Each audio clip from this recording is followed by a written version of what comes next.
Hai, Assalamualaikum warahmatullahi wabarakatuh.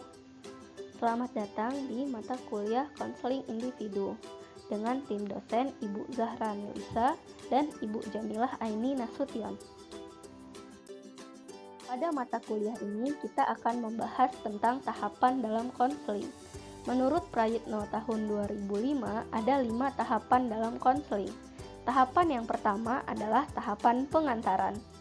Tahapan kedua yaitu adalah penjajakan. Kemudian tahapan ketiga adalah penafsiran. Yang keempat adalah pembinaan dan yang terakhir adalah penilaian. Nah, pertemuan kali ini kita akan membahas tentang tahap pengantaran. Kenapa penting ada tahap pengantaran? Karena pada saat tahap ini kita akan memulai membangun hubungan dengan konseli. Membangun hubungan yang diharapkan adalah hubungan-hubungan yang positif yang dapat membuat proses konseling dapat berjalan sesuai dengan harapan. Yang kedua, pada tahap pengantaran adalah salah satu upaya untuk mengantarkan konseli agar memasuki kegiatan konseling individu. Nah, penting sekali pada tahap pengantaran ini memulai hubungan dengan konseli. Kenapa penting?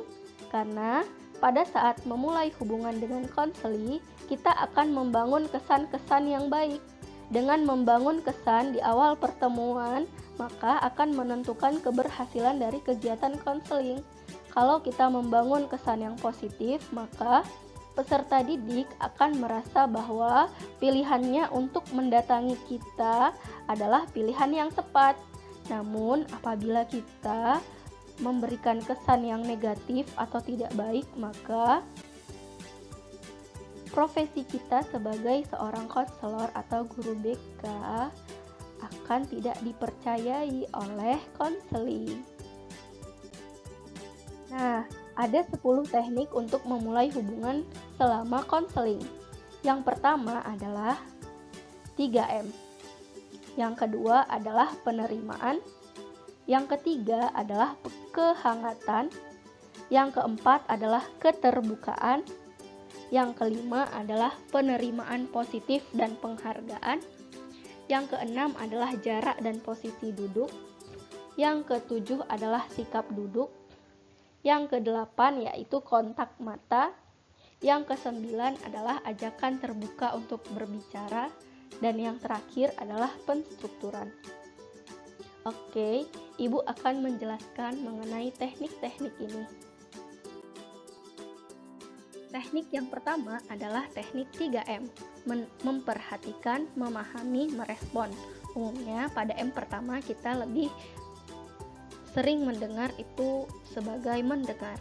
Sebenarnya dengan mendengar itu menunjukkan bahwa kita memberikan perhatian khusus kepada konseling.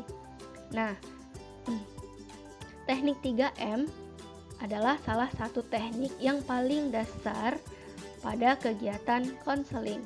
Kenapa disebut teknik dasar? Karena 3M itu adalah teknik yang dilakukan mulai dari pada tahap pengantaran sampai pada tahap evaluasi. Jadi pada setiap tahapan-tahapan, teknik 3M ini harus dilakukan. Nah, pada saat memperhatikan ada 3 hal yang perlu kita lakukan. Yang pertama yaitu kita memperhatikan keadaan dan penampilan fisik konseling. Hal ini untuk menunjukkan bahwa kita berempati kepada keadaan atau penampilan yang ditunjukkan. Yang kedua yaitu kita memperhatikan isi pembicaraan yang disampaikan.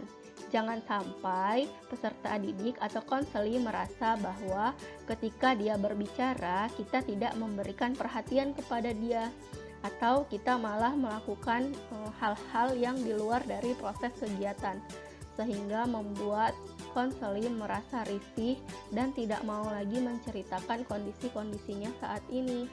Kemudian yang ketiga, kita harus memperhatikan tampilan dan ekspresi konseli saat berbicara.